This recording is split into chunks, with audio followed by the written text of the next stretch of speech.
Deutschland und hinter uns kommt Deutschland!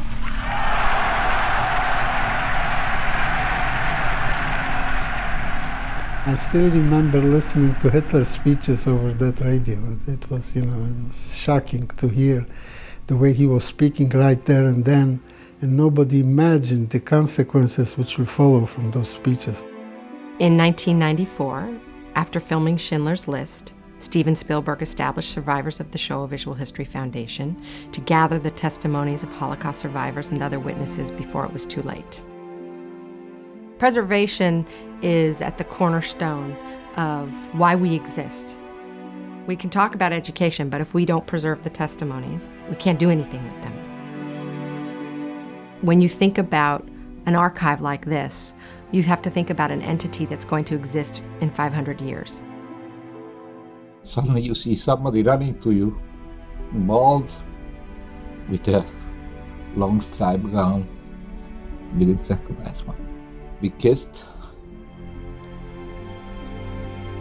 and that's the last time I saw one. It's a tough sight and a tougher memory. There is a method for that storage that allows us to preserve them so that the life stories that are captured on video will never be lost.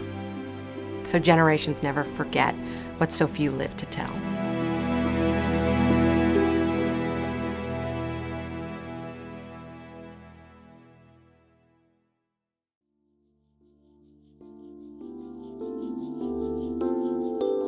Our group is responsible for the technology to collect, catalog, preserve, and access all of the testimonies collected by the Institute for Tolerance Education.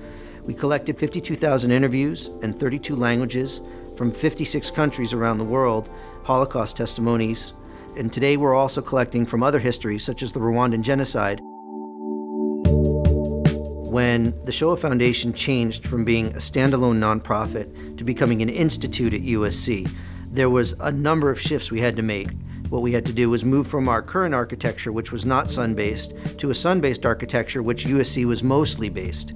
And so what Sun did was provide us with servers and systems to be able to distribute our 135 terabyte version of our Access low-res copies out to universities around the world. We have 235,000 tapes that we need to turn into files. Those 235,000 tapes, we're putting in a robotic system which cranks through them and creates the files automatically and puts them onto a storage tech system. So they're literally taking the analog tapes and creating files as fast as they can and writing it to the Sun SAMFS QFS file system, which is on the front end of these large online archives from storage tech. And we check all the way step by step to make sure that the quality of the signal that we take off the tape is identical by the time it arrives on the storage tech systems from using the SAMFS QFS file system.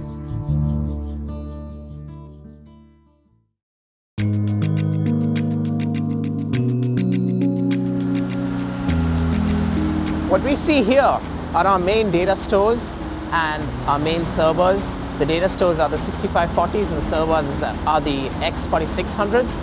Every time a video tape gets digitized, it finds its way onto our data stores. And from here, over SAMFS, it's going to get copied onto our two silos, the SL8500s. What you see behind me are our two SL8500 silos.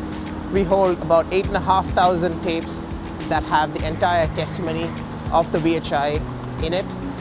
It has an addressing capacity of over 8.5 petabytes. What we have here are the X4500s, also known as thumpers. These thumpers hold each and every one of the 52,000 testimonies we have. The thumpers are used to transfer the data across the internet to the different museums and universities around the world.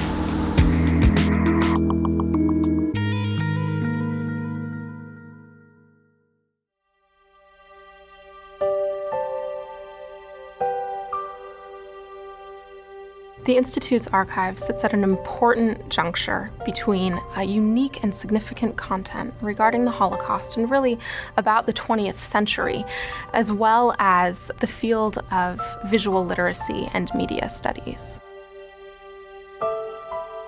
There's a generational change in how students interact with text versus media in this very visually oriented culture that students are really growing up in now.